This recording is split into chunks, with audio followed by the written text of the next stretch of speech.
Prezados e queridos irmãos e irmãs, uma vez mais reunidos para celebrar o mistério da Eucaristia, nós aqui estamos para celebrar o primeiro final de semana do tempo quaresmal.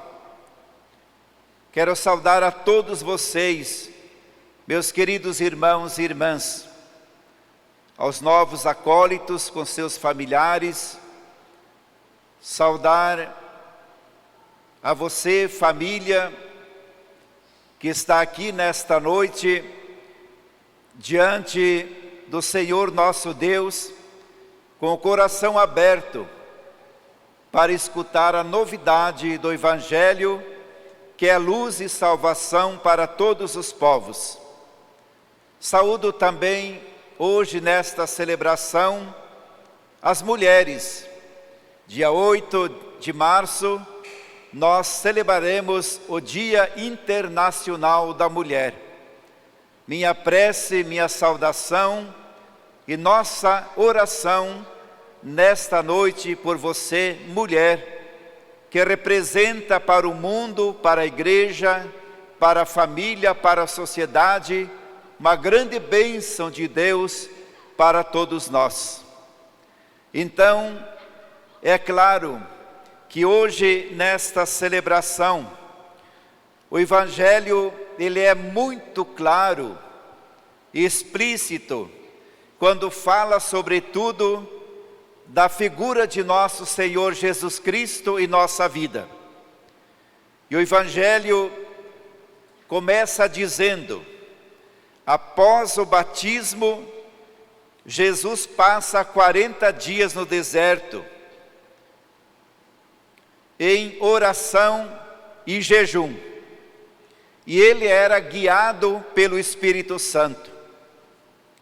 Como de fato faz bem a todos nós cristãos ter a consciência de que quando Jesus fala da oração e do jejum, ele não está mandando nós repetirmos esses dois gestos da oração e do jejum, mas ele está falando daquilo que ele viveu na sua própria vida e na sua própria carne.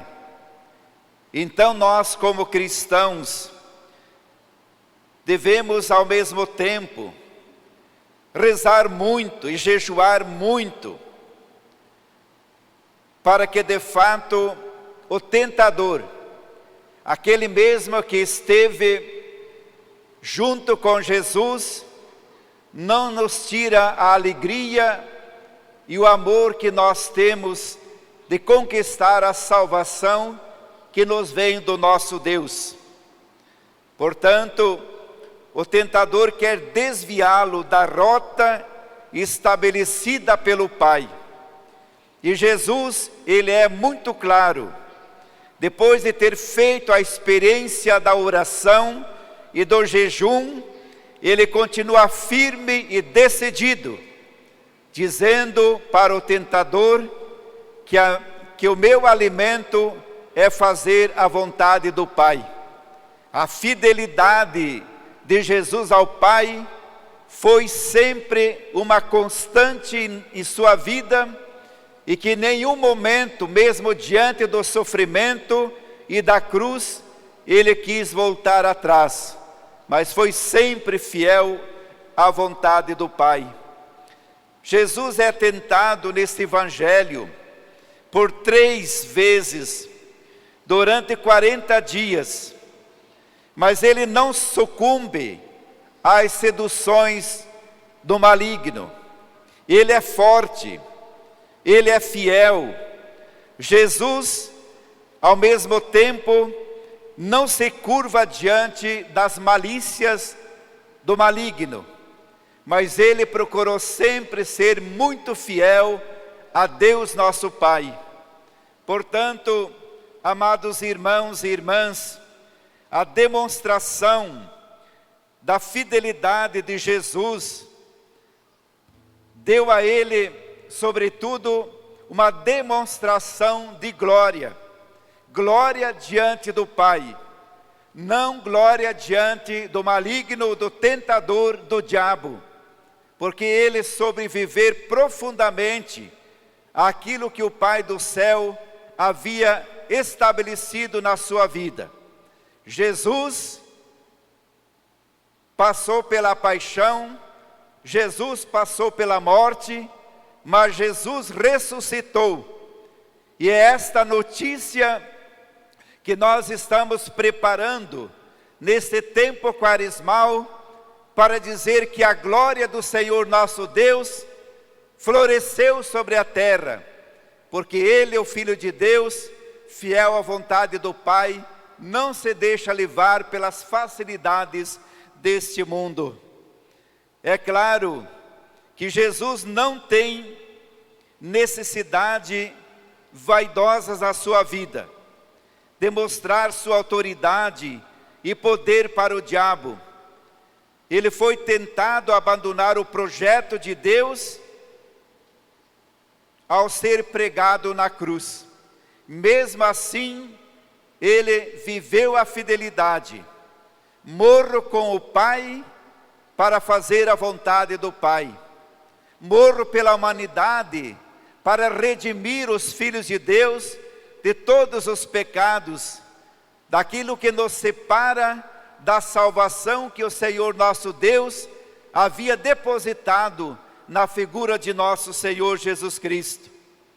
Então, é claro, prestes a ser entregue, Jesus rezava, Jesus suava sangue para não cair em tentação e nem fugir da missão pelo qual já havia sido traçado na figura do Filho do Homem. Jesus viveu esta fidelidade tão própria na sua vida. E terminada toda a tentação, o diabo então afastou-se de Jesus. E também, afastando de Jesus, ele iria voltar no tempo oportuno. Isto é, no momento da morte, da crucificação de nosso Senhor Jesus Cristo. E diante disso, então Jesus fala aos discípulos: orai, rezai, para não cairdes em tentação. A dimensão verdadeira de Jesus mesmo diante das incertezas do maligno, ele alertava os discípulos a viverem constantemente na oração perseverante, onde ele diz: orai, rezai, para não cairdes em tentação. A primeira grande tentação que nós temos no Evangelho de hoje é a tentação do pão. Buscar o pão material leva-nos a perder o sentido e a sensibilidade humana e espiritual. Não só de pão vive o homem.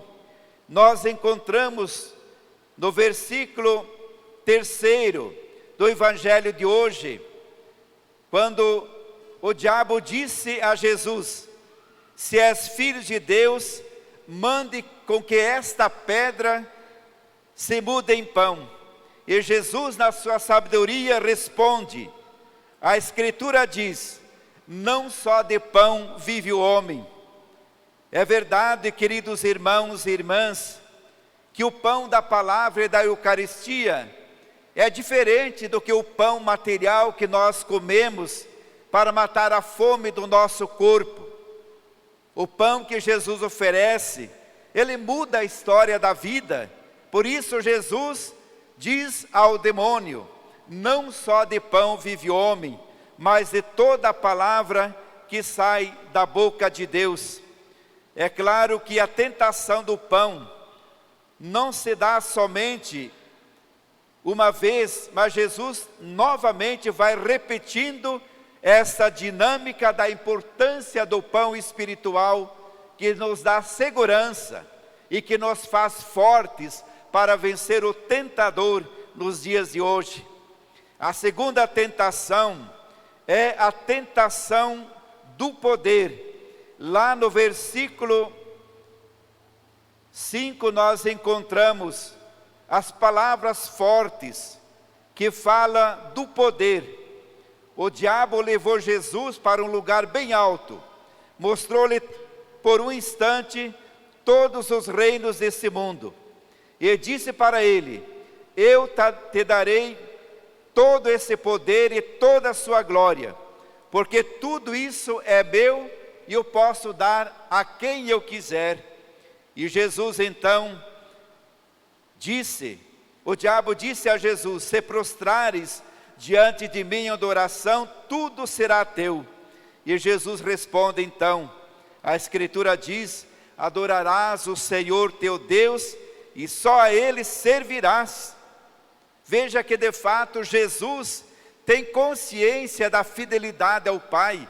E tempo de quaresma é tempo de viver a fidelidade ao Pai, custe o que custar, nem que seja difícil. Por isso nós nos aproximamos do caminho da salvação com o grande desejo, é claro, de sacrifício e renúncia. É assim que nós vamos vencer as tentações do maligno, as tentações do demônio.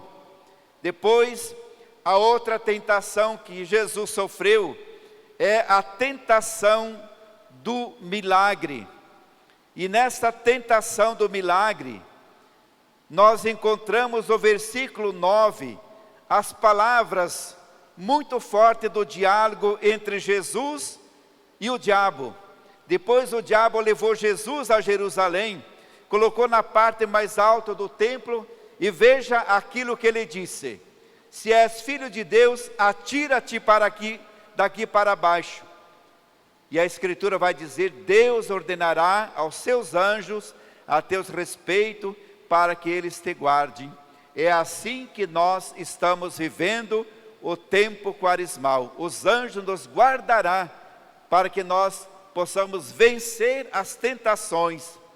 Depois, e ainda mais, eles te levarão nas mãos para que não tropeces em alguma pedra.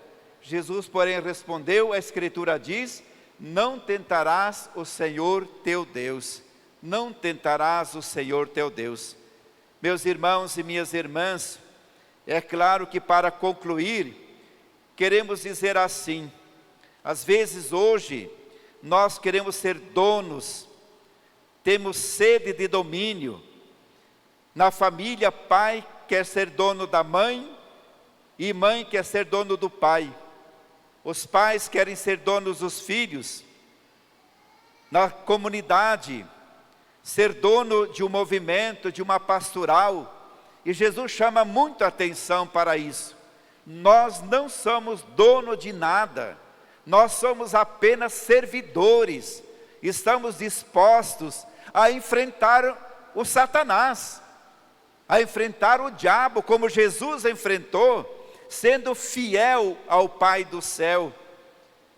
Hoje na sociedade, como chefes de algo, temos atitudes arrogantes, né? Achamos que nós somos donos, né, das pessoas que vivem conosco. Essas atitudes arrogantes levam a criar inimizade, divisão. E Jesus então nos leva a viver uma atitude de irmãos, capaz de compreender que todos nós estamos a serviço do mundo, das pessoas, e para o bem e o crescimento da fé e da salvação de todos.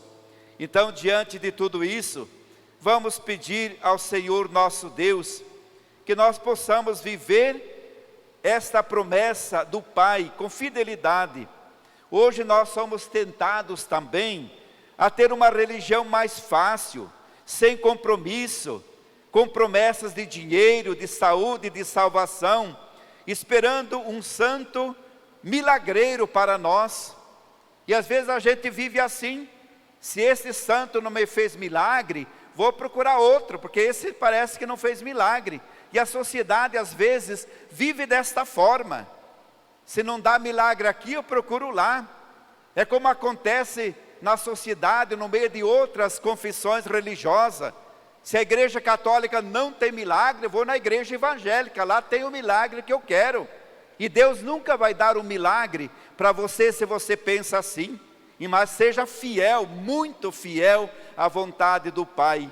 Então, nós devemos buscar fazer sempre a vontade do Pai, porque é na vontade do Pai que o reino de Deus acontece entre nós.